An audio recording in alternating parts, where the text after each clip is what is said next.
పోతుంటే పోతుంటే అర్థమవుతున్నది. ఇంత చిల్లరగానిగా దిగజారి అబద్ధాలు చెప్పుకుంటూ ఇష్టం వచ్చినట్టు మాట్లాడుతున్నావు హౌలేగాన్ లెక్క. బ్యారేజ్లల్లో నీళ్లు నింపితే బ్యారేజీలు కూల్తాయిరా బాబు అని చెప్తే నీళ్ళెత్తిపోయి అంటే ఎవరు హౌలే? పిచ్చాయమనా మీకు? భూమి ఉండేదే 83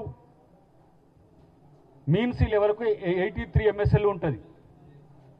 93 నుంచి ఇవాళ మనం తీసుకోవచ్చని చెప్పేసి నిన్న ముఖ్యమంత్రి గారు, ఇరిగేషన్ శాఖ మంత్రి, పెద్దలందరూ కూడా పొన్నం ప్రభాకర్ గారితో పాటు ఉప ముఖ్యమంత్రి గారు కూడా అక్కడ ఉండి ఆ మ్యాప్ వేసి చూయించినా కూడా ఈ మ్యాడ్ ఫెలోస్కి ఎందుకు అర్థం కావట్లే?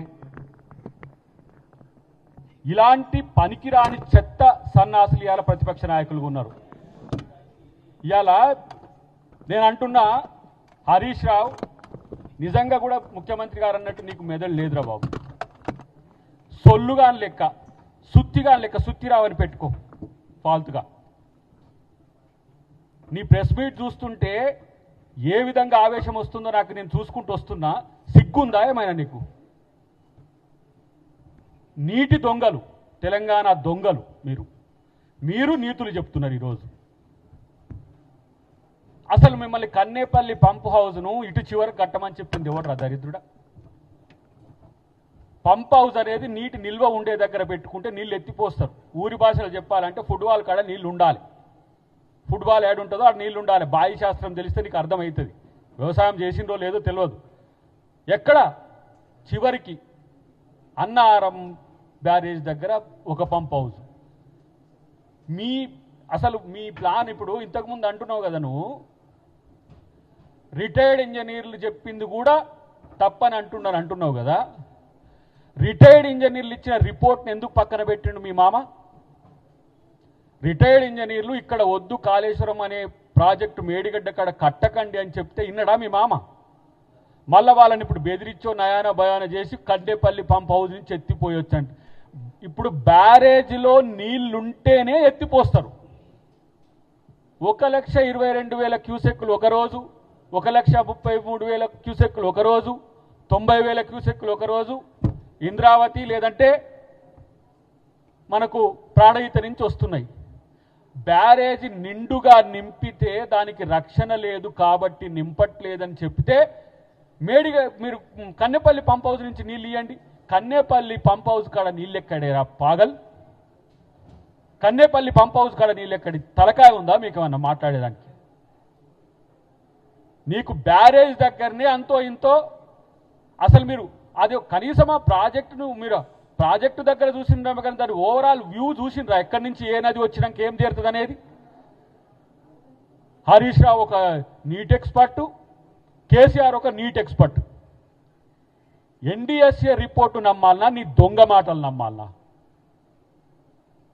ఎన్డీఎస్ఏ అని కాదని హరీష్ రావు చెప్పిండని ఇలా చేయాలనా?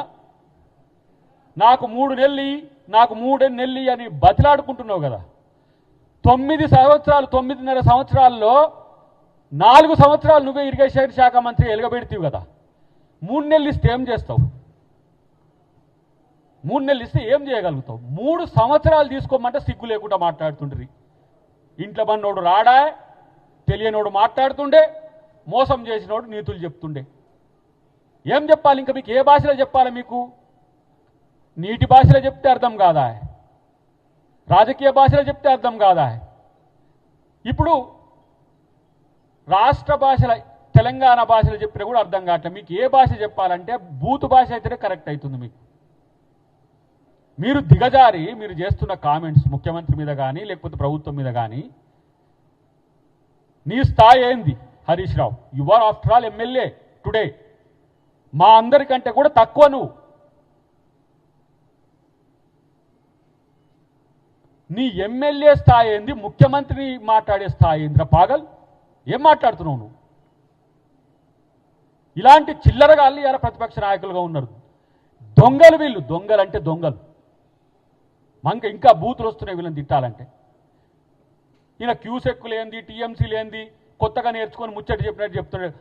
మీ పార్టీలో ఉన్నాడు దాసో శ్రవణ్ ఎటుపోయింది ఇప్పుడు తెలుసుకురారి ఏమో హైడ్ చేసి పెట్టినరు పవర్ పాయింట్ ప్రజెంటేషన్ అప్పుడు కాళేశ్వరం ఇక్కడ కట్టకండి అని చెప్పినాం కాంగ్రెస్ పార్టీగా ఇంకా మాట్లాడితే వీడు ఏమంటాడు నాకు అర్థం కావట్లే కేసీఆర్ ఆనవాళ్ళు చెడగొట్టద్దు కేసీఆర్ ఆనవాళ్ళు చెడగొట్టు పాగల్ రాజశేఖర్ రెడ్డి ఆనవాళ్ళు చెడగొట్టిరా హౌలే రాజశేఖర్ రెడ్డి ప్రాణహిత చేవెళ్ల ప్రాజెక్టు అంబేద్కర్ గారి పేరు పెడితే మీరు ఆ పేరును మార్చిన దరిద్రులు మీరు ఎలా మళ్ళీ అంబేద్కర్ మేము పొగుడుతామని చెప్తాం అంబేద్కర్కి మేము సెక్రటరియట్కి పెట్టామని అంటారు అంబేద్కర్ విగ్రహం పెట్టామంటారు అంబేద్కర్ పేరు ప్రాణహిత చేవెళ్ల అంబేద్కర్ సుజల సేవంతిగా మేము పెట్టింది రాజశేఖర రెడ్డి గారు కదా ఇలా ప్రాజెక్టుకు కిందికి పోయి 3 పిట్టగోడలు కట్టి ఆ కట్టిన గోడలు కూడా కింది దానిక కట్టకుండా ఊళ్ళలో నేను మా వాళ్ళు అంటుండే సార్ గీడెక్కడోడు సార్ కేసీఆర్ తలకాయ మీద నీళ్లు పోసుకుంటే కాళ్ళు తడుస్తాయి కానీ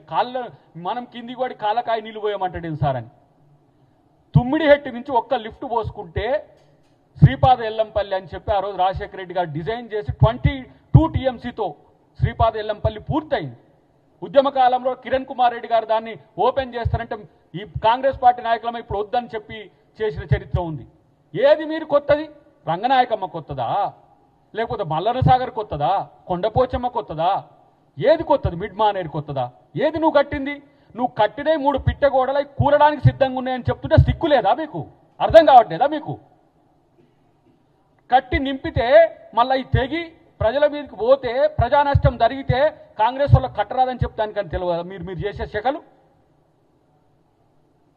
అరే బేవకూఫ్ ఎన్నిసార్లు చెప్పినాం నాగార్జున సాగర్ అనేది ఎన్ని సంవత్సరాల క్రితం నెహ్రూ కట్టిండది లీకులు తప్పితే కూలలే కుంగలే శ్రీరామ్ సాగర్ 215 టీఎంసీలు చూడు అక్కడ నువ్వు కూడా ఇరిగేషన్ శాఖ మంత్రిగా ఉన్నావు కదా ఈయనకు ఇప్పుడు పట్టిసీమ గుర్తొచ్చింది ఇప్పుడు రాయలసీమ ఎత్తిపోతలు వచ్చింది దేవాదులు ఎందుకు ఎత్తిపోస్తలే సీతారాం సాగర్ ఎందుకు పోస్తాయి అసలు ఫస్ట్ నీ కాళేశ్వరం ఏమైందో చెప్పు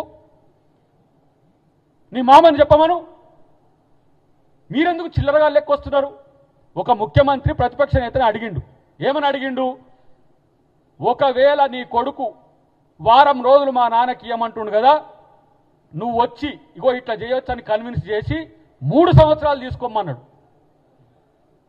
మీ బామ్మారిది వారం రోజులు అన్నందుకు నువ్వు నాకు 3 నెలలు అన్నావు అంటే 3 నెలలు 9.5 సంవత్సరాలు చేయలేదు 3 నెలలు చేస్తా అన్నావు 3 నెలలు చేస్తా అంటే నీ బామ్మారిదికి నీకే మధ్యన తేడా ఉంది తేడాగాళ్ళకు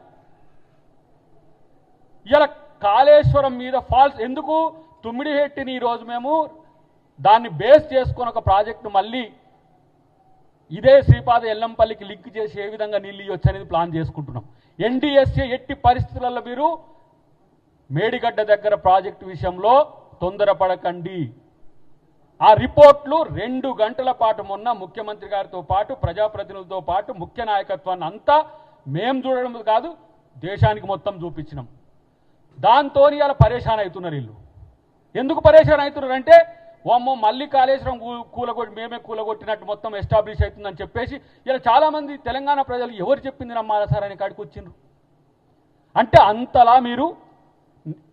అంతలా మీరు డైవర్ట్ చేస్తున్నారు ఒకటే చెప్పిన ముఖ్యమంత్రి గారు ఆ రోజు ఏమన్నాడు నీ వెన్ను పూసలో 3 పూసలు తొలగితే నీ బతికేందో ఒకసారి చూసుకోమని చెప్పిండు 3 పూసలు పక్కన పెట్టు ఇలా అక్కడ ఉన్న ఎక్స్పర్ట్స్ ఎవరైతే ఇచ్చిన రిపోర్ట్లో బునియాది మన ఊర్లలో బునియాది ఎక్కడికి తీస్తారంటే గట్టి మట్టి వరకు బునియాది తవ్వి అక్కడ నుంచి పిల్లర్ వేస్తారు ఇది బునియాది అయితే ఇది టాప్ అయితే వీడి ఇక్కడికి వెళ్ళి కట్టిండు ప్రాజెక్టు గీడికి వెళ్ళి కడితే ఈ నీళ్ళు వచ్చి ఇసుక సొరంగం డిజిటల్ వేసిపోతున్నాయి ఊరోళ్ళ భాషలో చెప్పాలంటే సింపుల్ ఇది కిందికి గరిబకు కిందికి నేలను కూడా దాటకుండా ఇసుక మీద ప్రాజెక్టులు కట్టి దాంట్లో నింపంటాడు వీడు మళ్ళా నింపితే అది కూలితే మళ్ళీ ఇప్పుడు కాంగ్రెస్ కూలగొట్టిందని ఒక చర్చ అయితే నీళ్లు మొత్తం మేడిగడ్డ కన్నెపల్లి పంప్ హౌస్తో ఎత్తకపోతేనే నీళ్లు రేటు రావట్లేవట ఎల్నినో కూడా కన్నెపల్లి పంప్ హౌస్ చేయబట్టే వచ్చిందా ఎట్లా కన్నెపల్లి పంప్ హౌస్ ఎత్తిపోయకపోవడం వల్ల ఎల్నినో వచ్చిందంటవా ఎట్లా ఇక ఈ రాష్ట్రంలో చెరువులు లేవు, నదులు లేవు, ఏమీ లేదు. ఒక్క మేడిగడ్డ ఉన్నది. ఆ మేడిగడ్డ నుంచి నీళ్లు నింపి కన్నెపల్లి నుంచి ఎత్తిపోస్తేనే శ్రీపాదెల్లంపల్లికి నీళ్లు ఉన్నాయి తప్పితే ఇక నీళ్లు రావు వీళ్ళ లెక్కన ప్రకారం. ఇది మీ తెలివి. ఇట్లాంటి పాగల్గాళ్ళు ప్రతిపక్ష నాయకులం అంటూ ప్రగల్భాలు పలుకుతారు. అసలు ప్రతిపక్ష నాయకు అంటూ అడ్రస్సే లేడు. ఉనికి కోసం బీజేపీకో ఈటల రాజేందర్కు మధ్యలో కొడుతుండే ఈయన చిన్నగా. ఈయన అటుపోతాడో ఆయన నీటి తెస్తాడో తెలియదు. మరి ఆయన అదే పాట పాడుతుండే, ఈయన అదే పాట మాట్లాడుతున్నాడు. ఎవరి కోసం సహకరించుకుంటారో మరి. హరీష్ రావును బీజేపీలోకి తీసుకుపోవడానికి ఈటల రాజేందర్ మరి మద్దతుగా ఉంటాడో, ఇక పోయినవన్నాడు ఏం లేనట్టుంది. కానీ ఇట్లా అని చెప్పి బీజేపీలోకి పిలుస్తానికి మరి ఆయన మధ్యలో కొడుతుండో. కానీ ఒకరి పాట ఒకరు మంచిగా పాడుకుంటాడు, కూని రాగాలన్నీ కూడా. ఇదే మరి బీజేపీకి కూడా సవాల్ ఇచ్చింది కదా. మీ ఎన్డీఎస్ఏ రిపోర్ట్ ప్రకారం చేస్తారా, లేకపోతే బీజేపీ నాయకులు కూడా ఈ ఈటల రాజేందర్ గారు మాట్లాడినట్టు మాట్లాడతారా అంటే ఎవరు సప్పుడు లేదు. నిన్న కూడా అదే సమావేశంలో చెప్పిండు ఈటల రాజేందర్, నీ కొరకే ఈ ప్రెస్ మీట్ పెడుతున్నా అని చెప్పిండు. రాష్ట్రానికి అంతా కూడా ఒకసారి మళ్ళొక్కసారి చెప్పే ప్రయత్నం చేసిండు. ఇవాళ 1,20,000 క్యూసెక్కుల నీటిని ఒడిసి పడితేనట కన్నెపల్లి పంప్ హౌస్కు 3 టీఎంసీలు వస్తాయట. నీకు లెక్కలన్నా కనీసం ఎరికేనారా? నేను ఒక మాట అంటున్నా, లెక్కలు ఎరికేనా నేను అంటున్నా. ఉరికే నీటిని పట్టి ఎత్తిపోయాలి, ఇదేనా మీ లెక్క? ఏం మాట్లాడుతున్నారో ఎవరికి అర్థం కావట్లేదు. ఇష్టం వచ్చినట్టుగా ప్రాపగండ తయారు చేస్తున్నారు. ఇక అక్కడ నాకు తెలిసింది ఏంటంటే, ఈ నీటి విషయంలో మా బామ్మారిది ముందుకు పోవద్దిగా, నేనే ఉండాల సుమా అని మొదలుపెట్టిండు. కొత్త కహానీలన్నీ మొదలుపెట్టిండు సుత్తిరావు. నువ్వు ఇరిగేషన్ శాఖ మంత్రిగా చేసినావు కదా, మీరు చేసేటప్పుడు మేమంతా కూడా ఆ విషయాలలో మొత్తం పూర్తిగా, నేను ఎందుకంటే శ్రవణ్ బాట్ ఎందుకంటున్నంటే ఆ రోజు ఉత్తమ్ కుమార్ రెడ్డి గారు పీసీసీగా ఉన్నప్పుడు మేము పవర్ పాయింట్ ప్రజెంటేషన్ ఇచ్చినప్పుడు మీ దొంగ నాటకాలన్నీ కూడా ఎత్తి చూపింది మేమే. 50 టీఎంసీలు మల్లన్న సాగర్ వద్దని, ప్రతిది కూడా 2 నుంచి 5, 5 నుంచి 10, 10 నుంచి 15, 50 టీఎంసీల వరకు తీసుకుపోయి